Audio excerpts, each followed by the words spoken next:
அஸ்ஸலாமு அலைக்கும் வணக்கம். நாங்கள் லாஸ்ட்டாக unit 2 structure and bonding exam ஒன்று செஞ்சிருந்தோம். அந்த எக்ஸாமில் 25 MCQ ஒரு ஸ்ட்ரக்சர் ஒரு எஸ்ஏயை நாங்கள் தந்திருந்தோம். அந்த எக்ஸாமுக்கான விளக்க வீடியோவாக தான் இந்த வீடியோ அமைய போகுது. சார் நாங்கள் முதலாவது MCQலேருந்து ஸ்டார்ட் பண்ணிக்கணும். ஸ்டார்ட் பண்ணிக்கணும். சரியா? இந்த முதலாவது கேள்வியை பாருங்கள். IO3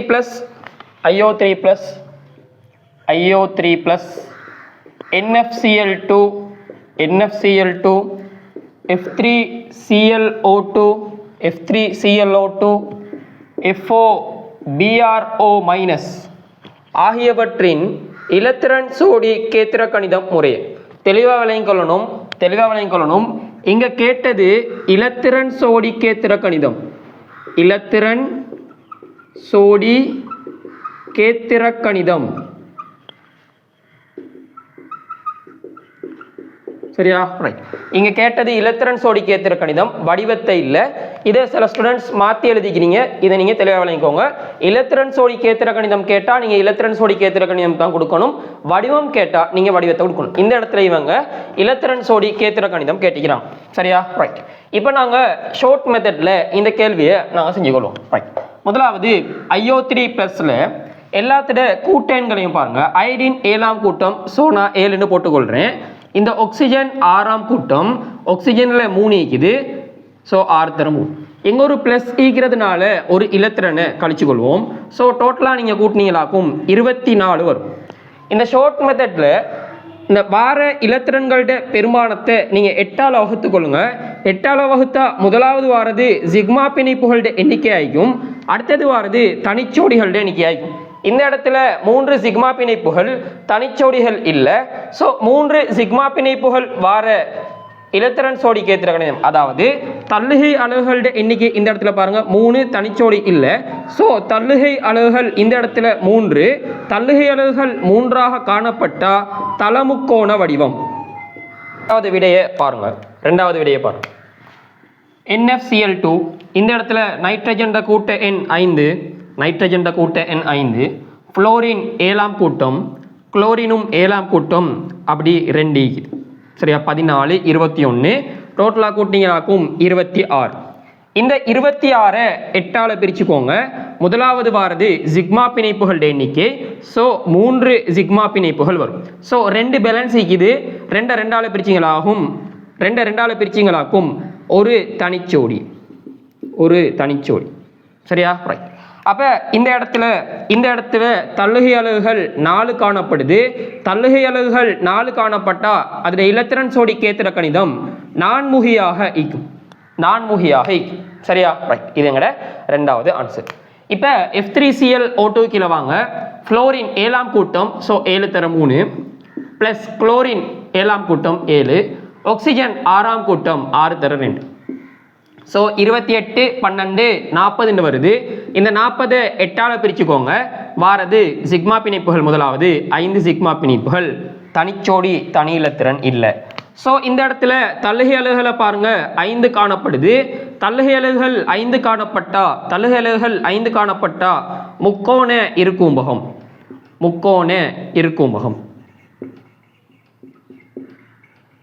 சரியா? இப்போ இதுக்கு வாங்க. ஃப்ளோரின் 7ஆம் கூட்டம் 7 படி 4, ப்ளஸ் புரோமின் 7ஆம் கூட்டம், ஆக்சிஜன் 6ஆம் கூட்டம், ஒரு மைனஸ் ஈக்கிறதுனால +1. ஸோ 7 தடவை 6 ஈக்கிறது மாதிரி எடுத்துக்கொள்ளலாம். அதாவது 7 இந்த இடத்துல 6 ஈக்கிற மாதிரி எடுத்துக்கொள்ளலாம். ஸோ 7 தர 6 42. இந்த 42 8ஆல் பிரிங்க. 5 சிக்மா பிணைப்புகள் ஒரு தனிச்சோடி. ஸோ 5 சிக்மா பிணைப்புகள் ஒரு தனிச்சோடி. இந்த இடத்துல தள்ளுகை அலகுகள் 6ஆக காணப்படுது. தள்ளுகை அலகுகள் 6 காணப்பட்டா எண்முகி இலத்திரன் சோடி கேத்திர கணிதம். ஸோ இப்படி வர ஆன்சரை பாருங்க. இப்படி வர ஆன்சர் நாலாவது ஆன்சர். இதுதான் உங்களோட முதலாவது கேள்வி. ஸோ இதில் வடிவங்கள் சார்பு அவங்ககிட்ட கேட்டா நீங்கள் சொல்லலாம் இங்கே 3 தள்ளுகை அலகுகள், சிக்மா பிணைப்புகள், தனிச்சோடி இல்லை. ஸோ வடிவமும் இந்த இடத்துல தலமுக்கோணமாக தான் இருக்கும். சரியா? அப்போ நான் இந்த கீழே எழுதுறது வடிவம். இது இலத்திரன் சோடி கேத்திர கணிதம். இந்த இடத்துல இலத்திரன் சோடி கேத்திர கணிதம் நான்முகி. வடிவம் என்ன வருதுன்னு பார்ப்போம். வடிவம் பாருங்க 3 சிக்மா பிணைப்பு ஒரு தனிச்சோடி 3 சிக்மா ஒரு தனிச்சோடியா இருந்தா முக்கோண கூம்பகம் சரியா ரைட் இது இலத்திரன் சோடி கேத்திர கணிதம் வடிவத்தை பாருங்க வடிவமும் இங்க 5 சிக்மா தனிச்சோடி இல்லை ஸோ இங்கேயும் முக்கோண இருகும்பகம் தான் வடிவமாக வரும் முக்கோண இருகும்பகம் தான் வடிவமாக வரும் இந்த இடத்துல பாருங்க 5 சிக்மா பிணைப்புகள் ஒரு தனிச்சோடி 5 சிக்மா ஒரு தனிச்சோடியா இருந்தா சதுர கூம்பகம் வடிவமாக வரும் சரியா இதாங்கட முதலாவது கேள்வி சம்பந்தப்பட்ட விளக்கம் இதுல ஷார்ட் மெத்தட்ல போங்க இந்த மெத்தட்ல முக்கியமா விளங்கிக் கொள்ளணும் ஹைட்ரஜன் வார சந்தர்ப்பத்தில் மட்டும் நீங்க 7 நம்பரை அங்க பிரதியிடப்படும் 7 நம்பர் அங்க பிரதியிடப்படணும் இந்த ஹைட்ரஜனுக்கு நீங்க 1 போட்டா இந்த மெத்தட்ல செய்யலாம் சரியா அப்ப ஹைட்ரஜன் வார சந்தர்ப்பத்தில் மட்டும் 7 நம்பரை அதாவது ஹைட்ரஜனை 7ஆம் கூட்டமாக எடுத்து நீங்க செய்யுங்க சரியா இது அங்கட முதலாவது கேள்வி இதை தெளிவா விளங்கிக்கோ சரியா ரைட்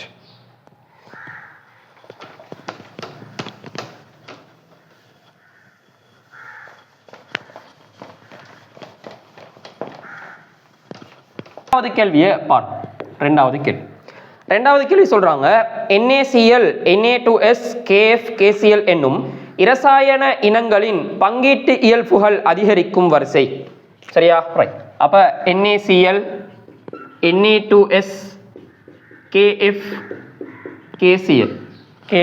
KCl சரியா இதுல அவங்க கேட்ட கேள்வி பங்கீட்டு இயல்பு அதிகரிக்கிற வரிசை சரியா ரைட் நாங்க இந்த மாதிரி கேள்விகள் வந்தா ஆன்சருக்கு கூடாக தான் போகணும் இந்த இடத்துல ஓட பண்ணிக்கிட்டீங்கன்னா எங்களுக்கு ஆன்சர் எடுத்து முடிக்க இயலாது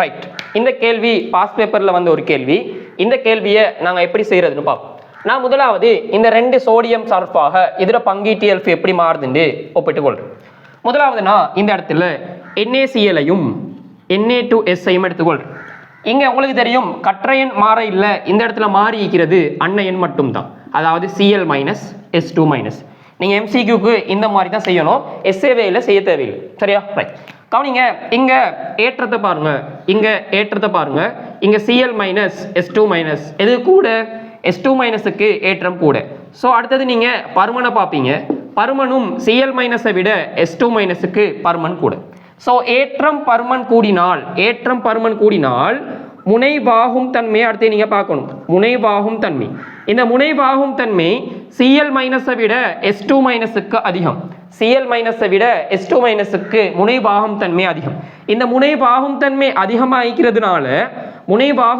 அதிகமாக ஈக்கிறதுனால நாங்க முனைவாக்கத்தை சொல்லலாம் இந்த இடத்துல முனைவாக்கத்துக்கு டிரெக்டா போக தேவையில்லை நீங்க டிரெக்டா பங்கீட்டு இயல்புக்கே போய்க்கோங்க பங்கீட்டு இயல்பு இந்த முனைவாகும் தன்மை கூடுற மாதிரி பங்கீட்டு இயல்பு கூடும் ஸோ NaCl விட Na2S-க்கு பங்கீட்டு இயல்பு கூட NaCl விட Na2S-க்கு பங்கீட்டு இயல்பு அதிகம் ஸோ உங்களோட ஆன்சர்ல NaCl விட Na2S-க்கு பங்கீட்டு இயல்பு அதிகமாக இருக்கிற மாதிரி தேடிக்கோங்க இங்க பாருங்க NaCl இங்க இருக்குது Na2S இங்க இருக்குது ஸோ முதலாவது ஆன்சர் வரலாம் Na2S இங்க இருக்குது NaCl இங்க இருக்குது ஸோ இந்த ஆன்சரும் வரக்கூடிய சான்ஸ் இருக்குது இங்க பாருங்க NaCl Na2S ஸோ இதுவும் வரலாம் இங்க பாருங்க Na2S விட NaCl-க்கு பங்கீட்டு இயல்பு அதிகம்னு காட்டிக்கிறாங்க நாங்க எடுத்து இப்படி ஸோ இந்த ஆன்சர் வராது இதுல பாருங்க Na2S-க்கு NaCl விட பங்கீட்டு இயல்பு குறைவுன்னு காட்டிக்கிறாங்க நாங்க எடுத்த ஆன்சர் படி வராது ஸோ 4வது ஆன்சரையும் 5வது ஆன்சரையும் நீங்க வெட்டிட்டீங்க இப்போ நான் என்ன செய்யறேன்டா KCl-ஐயும்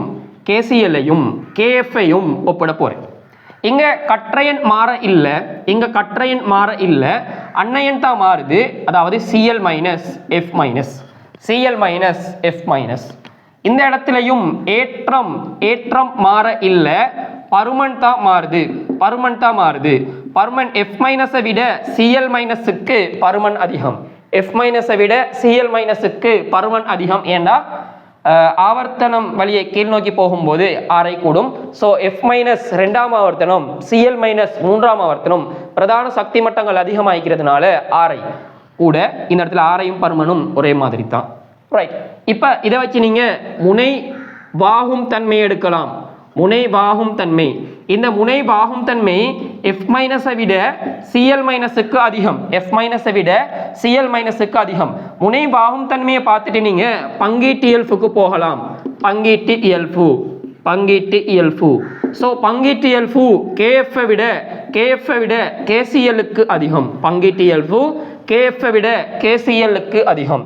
ஸோ உங்களோட ஆன்சர்ல KF விட KClக்கு அதிகமாகிக்குதாண்டு நீங்க சர்ச் பண்ணுங்க. உங்களோட ஆன்சர்ல KF விட KClக்கு அதிகமாகிக்குதான்னு பாருங்க. இந்த இடத்துல KF விட KClக்கு அதிகம். ஸோ வரலாம். KF விட KClக்கு அதிகம். ஸோ இங்க KF வரும். சரியா? ரைட். அப்ப நாங்க சொல்றது KClக்கு அதிகம் KF விட. இங்க பாருங்க, KClக்கு KF விட குறைவு. ஸோ இந்த ஆன்சர் வராது. ஸோ நீங்க அடுத்தது இதை பாருங்க. KF இங்க இருக்குது, KCl இங்க இருக்குது. ஸோ KF விட KClக்கு அதிகம். ஸோ இந்த பேட்டர்ன்ல வரலாம். அப்ப இந்த பேட்டர்ன்லையும் வரலாம், ஸோ முதலாவது ஆன்சர் இல்லாட்டி மூணாவது ஆன்சர்ல நீங்க டவுட்ல இருக்கிறீங்க. முதலாவது ஆன்சர் மூணாவது ஆன்சர்ல டவுட்ல இருக்கிறீங்க. இப்போ நீங்க என்ன செய்ய போறீங்க, இந்த NaClக்கும் KClக்கும் போட்டு ஒப்பிட்டு பார்ப்போம். NaClக்கும் KClக்கும் போட்டு ஒப்பிட்டு பார்ப்போம். இந்த இடத்துல அன்னையன் மாற இல்லை, இந்த இடத்துல அன்னையன் மாற இல்லை, கற்றையன் தான் மாறுது. கற்றையன்லையும் Na plus K plus. So கற்றையன்லையும் ஏற்றம் மாற இல்லை, பருமன் மாறுது. பருமன் Na பிளஸை விட K பிளஸுக்கு பருமன் கூட. Na பிளஸை விட K பிளஸுக்கு பருமன் கூட. பருமன் கூடினால் நாங்கள் கற்றையனுக்கு முனை வாக்கும் வலுன்னு ஒரு வேலை பார்ப்போம். முனை வாக்கும் வலுன்னு ஒரு இயல்பை ஒப்பிடுவோம். இந்த முனை வாக்கும் வலு பருமன் குறையிக்கிற ஆட்களுக்கு அதிகம். ஸோ Na பிளஸுக்கு K பிளஸை விட முனை வாக்கும் வலு அதிகம். முனை வாக்கும் வலு அதிகமாக இருந்தால் பங்கீட்டு இயல்பும் அதிகம். ஸோ பங்கீட்டு இயல்பு NaClக்கு அதிகம் KClஐ விட. NaClக்கு அதிகம் KClஐ விட. ஸோ உங்களோட ஆன்சர்ல பாருங்க, இந்த இடத்துல NaClக்கு அதிகம் வரணும், இங்க குறைவுன்னு வந்துக்குது, இது வராது. ஸோ எங்களோட டிரெக்டா ஆன்சர் மூணாவது ஆன்சர் பாருங்க, NaClக்கு அதிகம் KClஐ விட. ஸோ நீங்க இந்த கேள்வியை இப்படி ஒப்பிட்டு தான் செய்யணுமே தவிர நீங்க ஓர்டர் பண்ண போனா ஒரு நாளும் ஓர்டர் பண்ணி முடிச்சு கொள்ள மாட்டீங்க. ஸோ நீங்க ஒப்பிட்டே செஞ்சுக்கோங்க. இதான் உங்களோட ரெண்டாவது கேள்வி. 2020 பாஸ் பேப்பர்ல வந்த ஒரு கேள்வி. சரியா? ரைட். இதை நீங்க தெளிவாக விளங்கிக்கோங்க.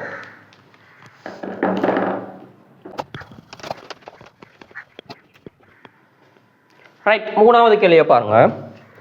ஒரு பெராக்சி நைட்ரிக் அமில மூலக்கூறிற்கு சூத்திரம் தந்துக்கிறாங்க HNO4. சரியா? இதுலயும் ஒரு உறுதியான லூயிஸ் கட்டமைப்பை எங்களுக்கு கீரியை தந்திக்கிறாங்க. இப்படி இது அந்த உறுதியான லூயிஸ் கட்டமைப்பு.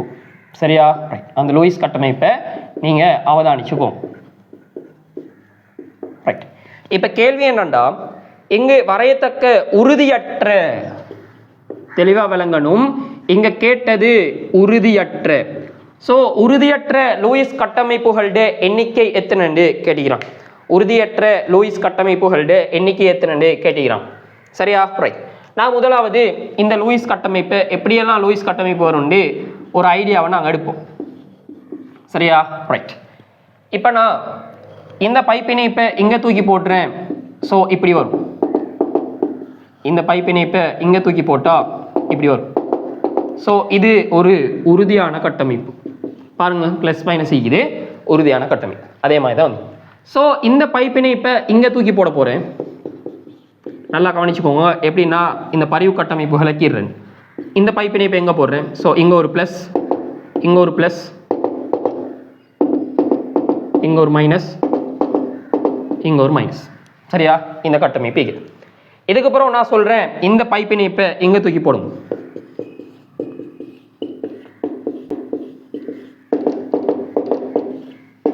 எப்படி நான் ஃபாஸ்ட்டாக அந்த லூயிஸ் கட்டமைப்பை கீறேன். நீங்கள் பார்த்துக்கோங்க, நீங்களும் எக்ஸாமில் இப்படி தான் கீறணும். சரியா? ரைட். இப்போ இவ்வளோ தான் இந்த லூயிஸ் கட்டமைப்புகள் எங்கே கீறலாம், இதுக்கு மேலே கீறலாம். சரியா? ரைட். இப்போ கவனிங்க, இங்கே ப்ளஸ் மைனஸ் ஏற்றம் அருகருகில் வந்திக்குது, ஏற்ற பரம்பலும் அதிகம். ஏற்ற பரம்பல் அதிகமாக இருந்தால் இங்கே இது உறுதியற்ற கட்டமைப்பு. இதையும் பாருங்க, அதே மாதிரி தான் இது உறுதியற்ற கட்டமைப்பு. வேற எங்களுக்கு எடுக்கலாம், மின்னெதிர்த்தன்மை கூடிய அணு மீது பிளஸ் ஏற்றம் வந்திக்குது, இங்கேயும் மின்னெதிர்த்தன்மை கூடிய அணுக்கள் மீது பிளஸ் ஏற்றம் வந்திக்குது. ஸோ அது உறுதியற்ற கட்டமைப்புண்டு நாங்கள் எடுக்கலாம். சரியா? ரைட். கொமனான ஐடியா, மின்னெதிர்த்தன்மை கூடிய அணு மீது பிளஸ் ஏற்றம் வரக்கூடாது, மின்னெதிர்த்தன்மை குறைந்த அணு மீது மைனஸ் ஏற்றம் வரக்கூடாது, உறுதியான பரிவு கட்டமைப்புக்கு. சரியா? ரைட். இங்கே ஏற்ற பரம்பலும் அதிகம், இங்கே ஏற்ற பரம்பலும் அதிகம். ஸோ இது ரெண்டுமே உறுதியான கட்டமைப்பு. எங்கட கேள்வி, உறுதியற்ற லூயிஸ் கட்டமைப்புகள் எண்ணிக்கை 2 வரும். சரியா? உறுதியற்ற லூயிஸ் கட்டமைப்புகள் எண்ணிக்கை 2. அப்படி உள்ள ஆன்சர் ரெண்டாவது answer.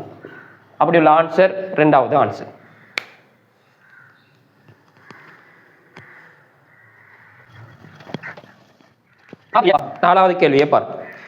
SFO PCl3, SFO PCl3, PCl5, அடுத்தது SO2 BF3, S BF3, sorry BCl3. சரியா? ரைட். இதில் என்ன கேள்விண்டா, எங்களுக்கு பிணைப்பு கோணம் அதிகரிக்கும் வரிசை. ஸோ முதலாவது நான் லூயிஸ் கட்டமைப்புகளை கீறிக்கொள்கிறேன். இது நீங்கள் படித்ததுனால லூயிஸ் கட்டமைப்புகளை நீங்கள் வேகமாக வரைந்து கொள்வீங்க, அது எனக்கு தெரியும். சரியா? ரைட். அப்போ நீங்கள் குயிக்காக உங்களோட லூயிஸ் கட்டமைப்புகளை கீறிக்கோங்க.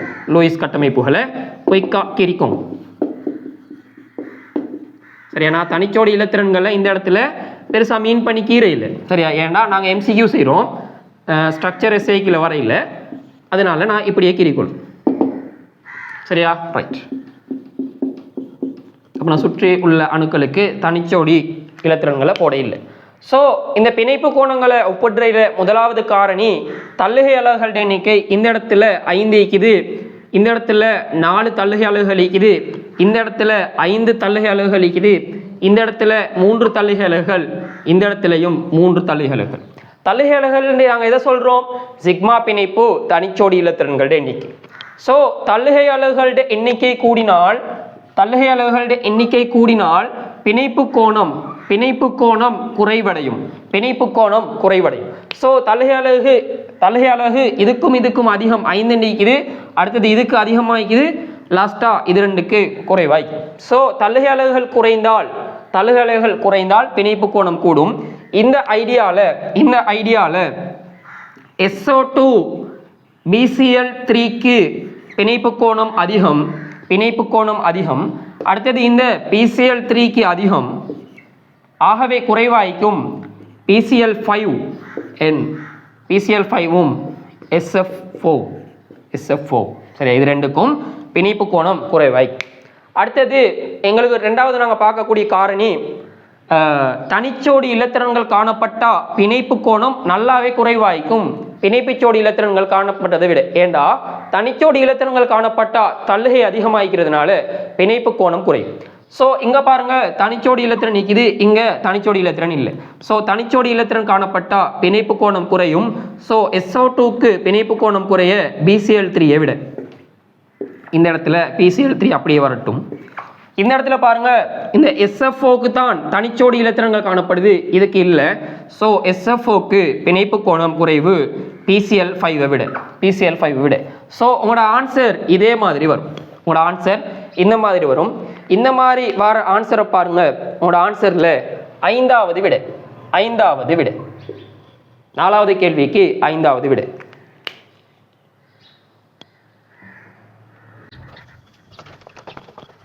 கேள்வியை பாருங்க. 5வது கேள்வியை பாருங்க. 5வது கேள்வி சொல்றாங்க, CH3 CH2 C triple bond C CH double bond CH2 இதுல இத A B C D E தந்திக்கிறாங்க. இங்க பிணைப்பு நீளத்தை ஒப்பிட சொல்லிக்கிறாங்க. ரைட். எங்களுக்கு தெரியும் ஒற்றை பிணைப்புக்கு பிணைப்பு நீளம் அதிகம், அடுத்தது பகுதிரட்டை பிணைப்பு, அடுத்தது இரட்டை பிணைப்பு, அடுத்தது மும்மை பிணைப்பு. இந்த ஓர்டரில் பிணைப்பு நீளம் குறைந்துட்டு போகுது. ஸோ எங்கட ஏன்னு சொல்றது ஒற்றை பிணைப்பு, பீண்டு சொல்றதும் ஒற்றை பிணைப்பு, டீன்னு சொல்றதும் ஒற்றை பிணைப்பு. இவற்றுக்கு பிணைப்பு நீளம் ஒப்பீட்டளவில் அதிகமாயிக்கும் ஏனையவற்றை விட. அடுத்தது இரட்டை பிணைப்பு ஈ கீக்குது, அடுத்தது மும்மை பிணைப்பு சி கீக்குது. சரியா? இப்படி எங்கட பிணைப்பு நீளம் மாறும். இப்ப ஒரே வகையான பிணைப்புகள் காணப்பட்டா நாங்க கலப்பை மீன் பண்ணுவோம். அதுல பிணைப்புகள் சமனாயிருந்தா, இந்த இடத்துல ஒற்றை பிணைப்புகள் சமனாயிருந்தா நாங்க அடுத்து பார்க்கறது கலப்புல sp3, அதாவது இந்த ஒற்றை பிணைப்பு உருவாக்குற ரெண்டு பக்கம் உள்ள அணுக்களை நாங்க பார்க்கணும். சரியா? இந்த பிணைப்பு உருவாக்குற ரெண்டு பக்கம் உள்ள அணுக்களோட கலப்பு வச்சு இந்த ஓர்டரை நாங்க தீர்மானிப்போம். sp3க்கு கலப்பு அதிகம், அடுத்தது sp3sp2, அடுத்தது sp2sp2, அடுத்தது sp3sp, அடுத்தது sp2sp, லாஸ்டா sp-sp வரும். இந்த ஓர்டர் மாறாமைக்கிறதுக்கு நான் ஒரு வழி சொல்றேன். மேல உள்ள நம்பரை பெருக்குங்க. 3 9, 2 6, 2 4, 3 3, 1 2, 1 1. ஸோ பாருங்க 9ல இருந்து குறைவடைஞ்சிட்டு போகுது. இது ரெண்டும் தான் உங்களுக்கு மாறுறதுக்கு பார்க்கும். இதை வச்சு நீங்கள் தெரிஞ்சு வச்சுக்கோ. ரைட். இப்போ கலப்பை பாருங்க. இங்கே sp3 கலப்பு பார்க்குறதுலாம் உங்களுக்கு தெரியும். இங்கேயும் sp3 கலப்பு, இங்கே sp கலப்பு, இங்கே sp கலப்பு, இங்கே sp2 கலப்பு, இங்கேயும் sp2 கலப்பு. எங்களுக்கு தேவை ஒற்றை பிணைப்புகள். ஸோ ஏ அணுவை பாருங்க. ஸோ ஏ பிணைப்பை பாருங்க, sp3 ஸோ ஏ வந்து இந்த இடத்துல இருக்குது. அடுத்தது பியை பாருங்க, sp3sp இங்கே இருக்குது பி. சியை பாருங்க, சியில் டியை பாருங்க, அடுத்தது sp2sp இங்கே இருக்குது டி. ஸோ ஓர்டரை பாருங்க, ஏக்கு அதிகம், அடுத்து பி, அடுத்து டி.